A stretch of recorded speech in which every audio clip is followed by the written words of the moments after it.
Oke, kita mulai ya. Bayangkan, tahun 624 Masehi, di bulan suci Ramadan. Di sebuah tempat bernama Badar, sebentar lagi akan terjadi sebuah peristiwa yang, bakal mengubah segalanya. Nah, sekarang coba kita lihat angkanya, biar kebayang situasinya. Ini benar-benar pertarungan yang jomplang banget. Di satu sisi cuma ada 313 prajurit muslim. Di sisi lain, ada 950 pasukan Quraisy lengkap dengan persenjataan mereka. Nah, pertanyaannya kan jadi gini, gimana ceritanya pasukan yang kalah jumlahnya sampai 3-1 dengan perlengkapan seadanya bisa menang? Kelihatannya kan mustahil banget. Oke, untuk bisa paham pertempuran ini, kita harus mundur sedikit. Lihat dulu apa sih yang jadi pemicunya. Karena semua ini berawal dari sebuah ketidakadilan. Jadi, ceritanya gini. Konflik ini tuh dipicu sama sebuah rencana dari Quraisy. Ini bukan sekedar agresi biasa, tapi sangat strategis dan personal. Mereka menyita semua harta kaum muslimin yang terpaksa ditinggal pas hijrah. Terus, barang-barang itu dijual dalam sebuah kafilah dagang raksasa. Keuntungannya yang mencapai 50.000 dinar, jumlah yang luar biasa besar waktu itu, mau mereka pakai untuk mendanai perang. Tujuannya, 1. Menghancurkan komunitas muslim di Madinah sampai ke akar-akarnya. 2. Membunuh kaum Kristen tanpa batas sehingga Quraisy begitu kaya.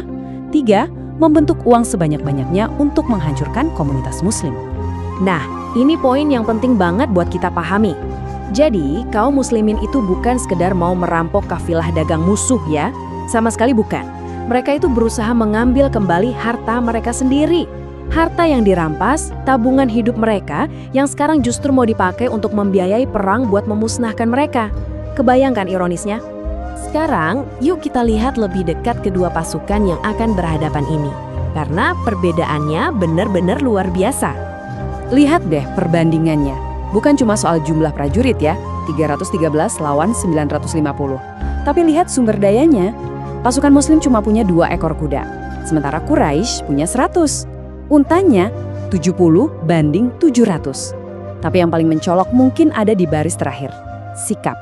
Pasukan Quraisy datang dengan penuh kesombongan, seolah-olah mereka ini mau piknik dan merayakan kemenangan lebih awal.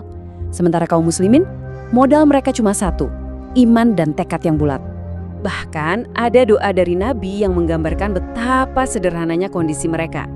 Ya Allah, mereka berjalan tanpa alas kaki, maka berilah mereka tunggangan. Mereka telanjang, maka berilah mereka pakaian. Mereka lapar, maka berilah mereka makan. Doa ini benar-benar menunjukkan kalau kekuatan mereka itu bukan datang dari materi, tapi murni dari keyakinan. Tapi tiba-tiba ada sebuah plot twist.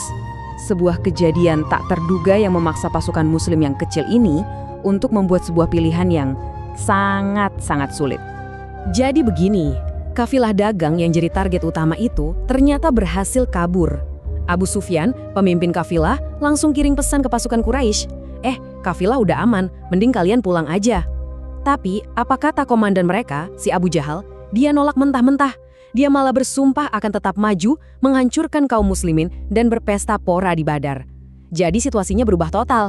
Ini bukan lagi misi menjegat kafilah, tapi sudah jadi pertempuran hidup mati.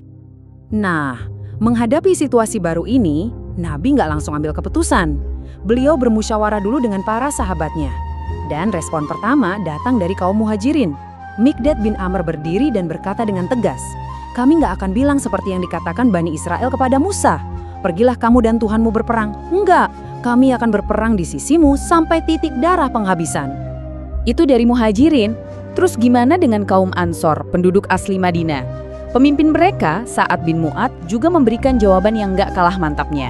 Dia bilang, "Demi Dia yang mengutusmu dengan kebenaran, kalaupun engkau ajak kami menyeberangi lautan ini, kami bakal ikut menyeberang bersamamu. Nggak akan ada satupun dari kami yang bakal mundur." Wah, dengan dukungan penuh dari kedua kelompok ini, keputusannya pun jadi bulat. Hadapi musuh.